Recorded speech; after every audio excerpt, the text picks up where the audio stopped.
Hey, Avril Workman here. I just want to reach out to our coaching clients and friends and coaches and just talk about what's going on with the class action lawsuit and determine what we're going to do together as a family to help ease some of the stress and concerns.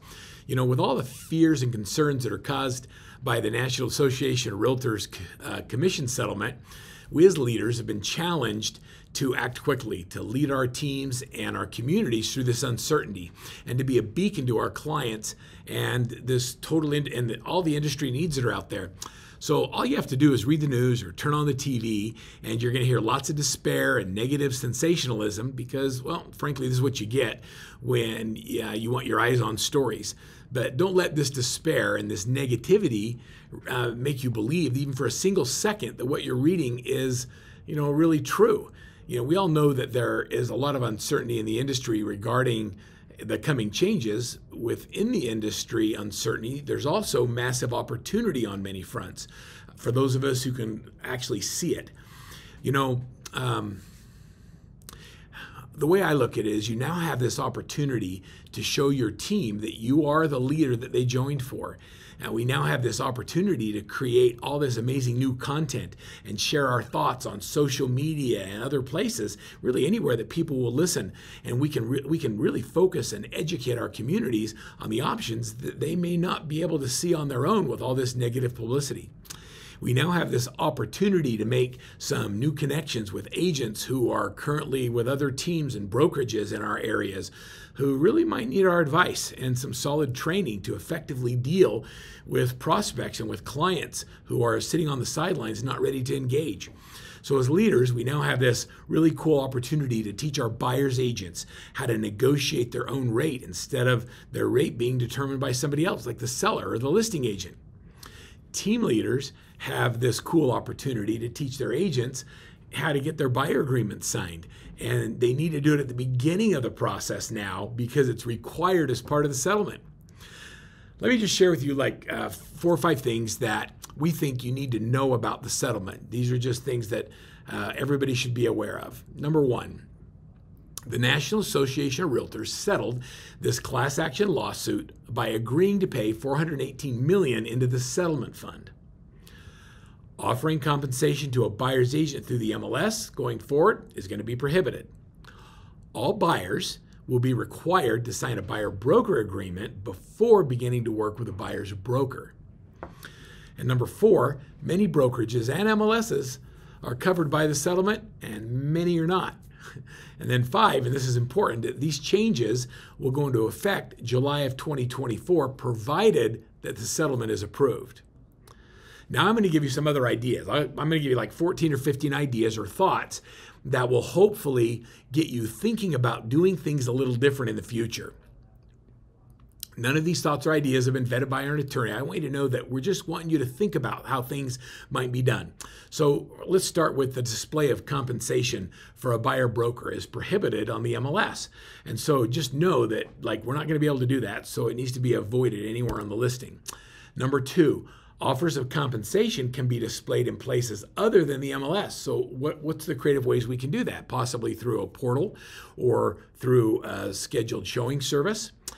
Number 3, listing agents should consider during the listing presentations and consultations suggesting as many as 3 different compensation options to the buyer broker, including number 1, offering whatever compensation your brokerage, your team believes is best for the seller's interest, which we still feel is the best practice for generating the highest sales price. Number 2, leaving the compensation undisclosed until negotiations take place and agreements are finalized.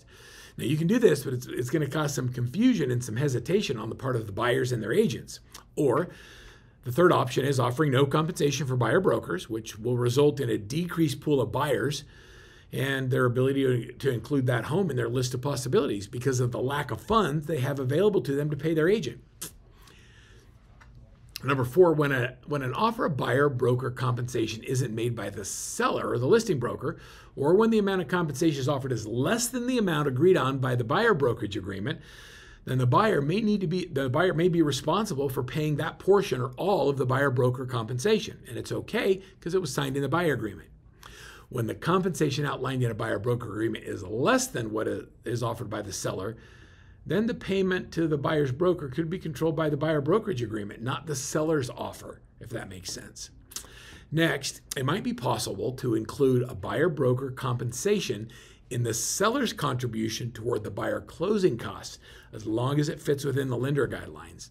Now, we need as an industry to improve our skills to be able to clearly show the process, the steps, and the action plans that we as buyer brokers use in representing a buyer. Number 8 is we need to build and demonstrate value during our buyer consultations, have a real presentation to a level where buyers can't even imagine buying a home without being represented by a true buyer broker. Our listing agreements used by brokers in most states clearly explain that the commission paid by the seller to the listing broker, and then the listing broker pays to the buyer's broker. That's what it states, but that's not how it shows up on the settlement statements. So now it might be wise to instruct your escrow officer or the closing attorney to list the entire commission payment on the settlement as being paid to the listing broker, as was intended in the listing agreement, and then show a reduction to this amount as payment to the buyer broker. Does that make sense? Now, with changes in buyer broker compensation, there may be less agents working with buyers, which could give buyers agents still working with buyers the opportunity to close a lot more deals and a lot higher percentage of their clients. For example, if you think about this, it might have taken working with 8 buyers to get one under contract. Now it could be decreased to 3 or 4 just because you simply have a buyer agreement signed in advance, so you're not wasting time. That could help mitigate any reduction in commissions paid because you don't work as much for the number of closings it takes. The Department of Justice is still chiming in on all these settlements, and not just this one, but the other ones as well. And we believe the government's main concern here is steering. Not steering based on any protected classes, but steering based on the compensation being offered. So I want you to think about that. When a seller pays more, buyer's agents could be more willing to show the home. When they pay less, they may be less willing to show the home. This problem may or may not be solved by these settlements. The way brokers are compensated by buyers could absolutely change significantly in this whole process, and it's okay. There might be massive opportunities to collect upfront payments, like a retainer from a buyer in exchange for delivering a predetermined list of services. Like, do you have a specific list of services that you provide on the buy side of a transaction? Might be time to put that together. Some sort of accommodation may need to be made by, at some point, by Freddie and Fannie and FHA to allow buyer broker commissions to be financed as part of the loan. I mean, under current VA guidelines, a buyer is prohibited from paying any buyer brokerage fee under any circumstances. So they're not being served in this whole thing. So that's going to have to be addressed. Look, we don't know of any lenders right now that are allowing the buyer brokerage compensation to be added to the loan amount unless the commission is paid as part of the seller's contribution to a buyer's costs. Non-conforming lenders that are not Fannie or Freddie or FHA or VA might have the ability to more quickly allow options for including buyer agent compensation into loans. So make sure you're aware of those and pay attention to the mortgage market. One thing for sure is that everyone in the industry is going to have to work really hard to balance the needs of buyer clients and compensation. In the interest of buyers is absolutely paramount. Look, we're in a skilled-based market right now. That means that unskilled agents may not be able to give sellers clear reasons to compensate buyers' brokerage. Skilled agents may not be able to clearly communicate the benefits to a buyer broker compensation, but they might find other opportunities in that and possibly even increase the compensation that they earn in a transaction. I know it's a lot, but please know that we're going to continue to provide our thoughts and our guidance as we move through the next few days and weeks and months. And we want to leave with you just a couple of final thoughts. Number one, it's okay to be worried about the changes and how they might affect our industry. But number two, it's not okay to be paralyzed by the worry. You have to decide on how we together are going to address these changes head on. And by doing this, we need to look for opportunities and for growth and prosperity. So many clients are getting refocused right now on coaching activities and the coaching council. Now's the time to double down and focus and follow your Workman Success coach.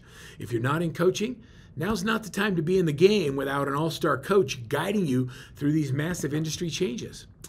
So I'd like to leave you with one of my favorite quotes. I want you to think about this.